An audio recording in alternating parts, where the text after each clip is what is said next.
চম্পকনগর চিন্তাম কোপড়াপাড়া গত 29শে মে 2020 তারিখে ডাইনি অপবাদ দিয়ে এক মহিলাকে মারধর করা হয়েছিল।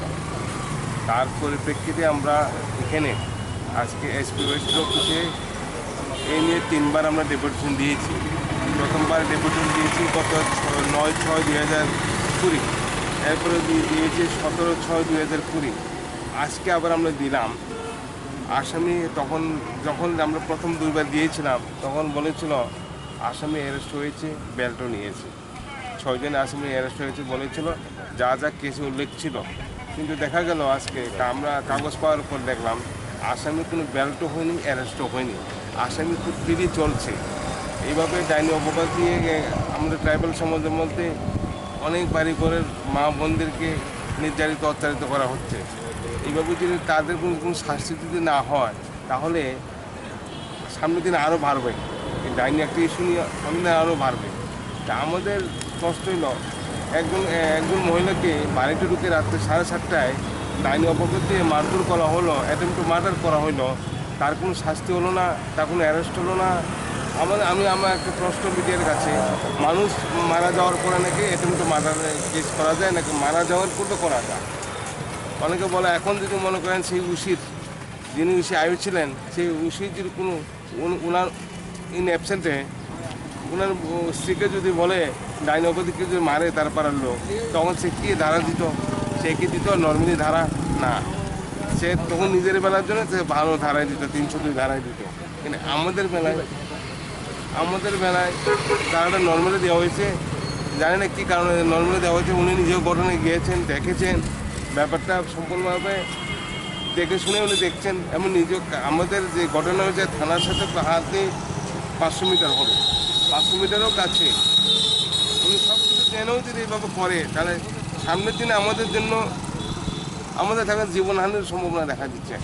যেহেতু আসামিরা ফ্রিলি ঘুরছে, ফ্রিলি খাচ্ছে, ফ্রিলি চলছে। ওরা বলছে অ্যারেস্ট হয়েছে, আমরা জানতে পারছি অ্যারেস্ট হয়নি। আমরা জানা বেল্ট নেয়নি, কোনো বেল্টও নেয়নি। কারণ এখানে তাদের ইনভেস্টিগেশনে দেখা গেল এরকম কোনো উল্লেখই নেই। সুতরাং আমাদের যা কেসের অ্যাপ্লিকেশন দিয়েছি ওই কেসের পয়েন্টে যদি দেওয়া আছে তাদের কাছে তদন্ত করে পাঠিয়ে দিয়েছে কোর্টের মধ্যে। যে ওনার ছেলেও আছে, যিনি ডাইনি অপবাদে তার ছেলেও আমাদের উপস্থিত আছে। উনি এখন বাড়িঘর ছাড়ে থাকছেন, আগরতে আছেন, চাকরি করেন এখানে, কিন্তু ওনার যাওয়ার কোনো সুযোগ সুবিধা নেই। কখন কী হয় জানি না। তার জন্য উনি এখন ওনারও চলার প্রতি খুব সংশয় দেখা দিয়েছে। এখন এই মুহূর্তে আমরা চাই এই মুহূর্তে তাড়াতাড়ি অ্যারেস্ট হোক এবং শাস্তি হোক। সমাজের মধ্যে আরও দৃষ্টান্ত তৈরি করা হোক যে ডাইনি অপবাদ দিয়ে সাধারণ মানুষকে হয়রানি করার থেকে দূর করার জন্য। আপনার নামটা? হ্যাঁ, এখন আমাদের সামনে সিনিয়র অ্যাডভোকেট আছেন, উনি আপনাদের কিছু কথা বলবেন। ঠিক আছে, আপনার নামটা কি? আমার নাম বিভূতি দেববর্মা। আর যিনি ডাইনি অপবাদে তার নাম হলো ফুলকুমারী দেববর্মা। ওনার ছেলে আছে এখানে সঞ্জয় দেববর্মা। চম্পকনগর ওদের বাড়ি, পাহাড়ি জনজাতির লোক। তারা এসে আমার কাছে আসে, বলে যে জাস্টিস পাচ্ছে না ওরা।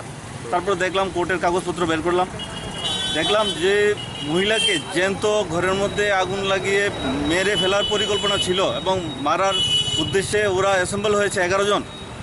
সেই ঘটনাকে পুলিশ 307 মামলা না নথিভুক্ত করে 325-এ নথিভুক্ত করেছে, যেটা বেইলেবল। মানে একটা লঘুদণ্ডের যেটা মানে বড় দণ্ড হতে অপরাধ হয়েছে, সেখানে পুলিশ কম ধারায় রেজিস্ট্রি করেছে, যার ফলে পুলিশ বাঁকাবতে যারা আসামি তাদেরকে মুক্ত করে দিয়েছে। এখন আমরা দেখতে পাচ্ছি যখন আসামি কোনো ঘটনার আসামিরা যখন শাসক দলের সমর্থিত লোক হয় তখন পুলিশ এইসব কাজ করে, যেখানে লঘু দ্বারা মামলা নথিভুক্ত করে। তো এখন এই যে সব কিছু মিলে এখন আমরা কিছুদিন আগে আমাদের আইনমন্ত্রী যেটা বলেছিল যে রক্তদান শিবিরে আক্রমণ হলে অ্যারেস্ট হবে না, এই কথাটা উপর থেকে কথা নিচে চলে গেছে। মানে জল যেমন উপর থেকে নিচে চলে যায়, তেমন মন্ত্রীর কথা গ্রাম পাহাড়ে সব জায়গায় চলে গেছে।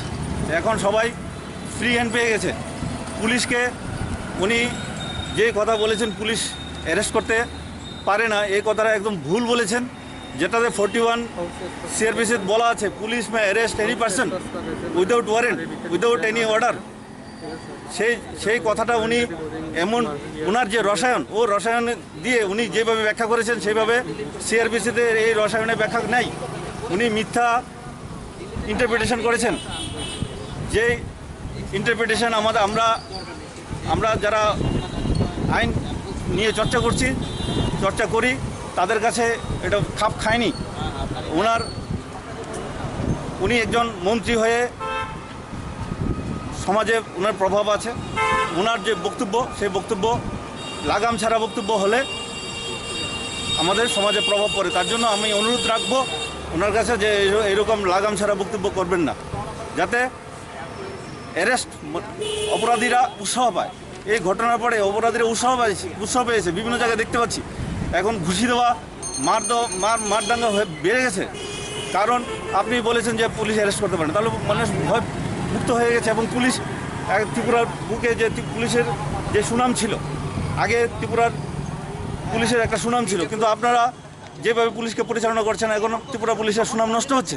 আপনারা এসব বিরত থাকুন। এসব আমাদের ত্রিপুরার গর্ব, ত্রিপুরার পুলিশ, সেই বিষয়টা বজায় রাখুন এবং পুলিশকে মুক্ত ফ্রি হ্যান্ড কাজ করতে দেন, তাহলে আসামিরা উপযুক্ত শাস্তি পাবে। দেখুন আজকে যে ঘটনা নিয়ে আমরা এসপি অফিসে শরণাপন্ন হলাম, অপরাধ করেছে অ্যাটেম্প টু মার্ডার, আর পুলিশ নিয়েছে 325 মামলা। এটা কেন? কারণ 11 জন যারা আসামি, যারা ওই মহিলাকে মারার জন্য উদ্যত হয়েছিল, সেদিন গিয়েছিল, তারা সবাই বিজেপি সমর্থিত লোক। তার ফলস্বরূপ এই ঘটনা। তা আমরা কোথায় বিচার পাবো? আমরা কি ত্রিপুরার লোক না? আমরা ভারতীয় লোক না? আমরা যা সংবিধানে যা আছে, ব্যবস্থা আছে, তা দিয়ে করতে হবে, তা দিয়ে সব বিচার করতে হবে। কিন্তু এখানে তা দিয়ে বিচার করছে না। এখন বিচারে মাপকাঠি হয়ে গেছে সরকার সমর্থিত লোকজন। আপনি না বিরোধী। আপনি বিরোধী হলে একরকম, সরকার সমর্থিত লোক হলে একরকম। এই মাপকাঠি দিয়ে বিচার ব্যবস্থা চলবে না, মুখ থুরবে পড়বে। আপনারাই এর সমস্যা পড়বেন। আপনাদের বলছি যে আপনারা ঠিক করুন এই ব্যবস্থাটা। আমরা যারা নিরপেক্ষভাবে আছি, যারা জনগণ, সবাই যাতে বিচার পাই, উপযুক্ত বিচার পাই, বিচার ব্যবস্থাটা ত্বরান্বিত করুন।